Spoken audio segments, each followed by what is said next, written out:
Dakatarisa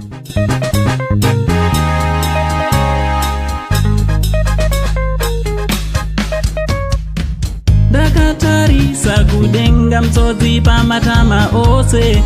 Streets social media mandinoswera ndichitenderera nekuona zvinhu zviri kufamba sei. Vazukuru nhasi vandazosangana nazvo ka zvadhisapoinda. Zvadhisapoinda. Vanhu vari kubhebha, vanhu vari kubvira moto nekutsamwa, vanhu vakagumbuka mastreets umu.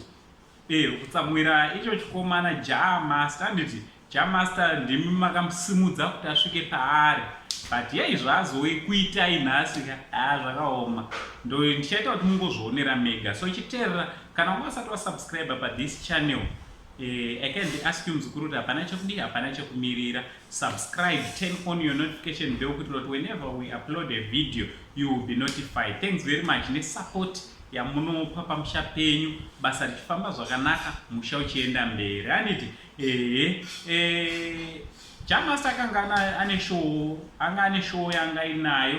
So pa show apa munozwa kuti kana tanwira tichifara zvedu vazukuru tinozosvika patinokwirawo pamastage pepe tichitamba nekudii. Mongoziva zvinoitika mumashow, handiti so Jamaster pane umwe mufeni azokwira pamusoro pachinzi unonzani. Alright, ichi chividhio chachona chione mega, toda kuti muchione mungochividhio.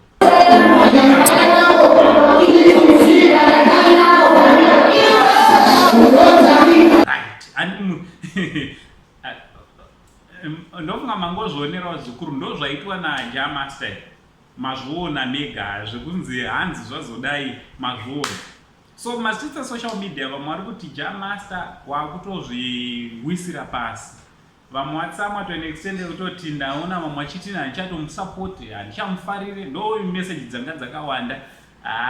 Zvabata vanhu, zvarwadza vanhu secelebrity, vanhu vanga vasingatarisire zvinhu zvakadaro. Also se-influencer, handiti munhu anoinfluensawo vamwe vechidiki. Vanhu havatarisire kuti unge uri unodisplaya zvinhu zvakadai muzukuru wangu Jamaster, handiti so pakutoda kutoitwa damage control apa. Pane basa redamage control because chiri kucirculate icho chinhu. So imi mazukuru wangu ndosati ndauya nacho panapa kuti chitudze kuti munofungei. What do you think neunhu hwadisplayiwa necelebrity renyu?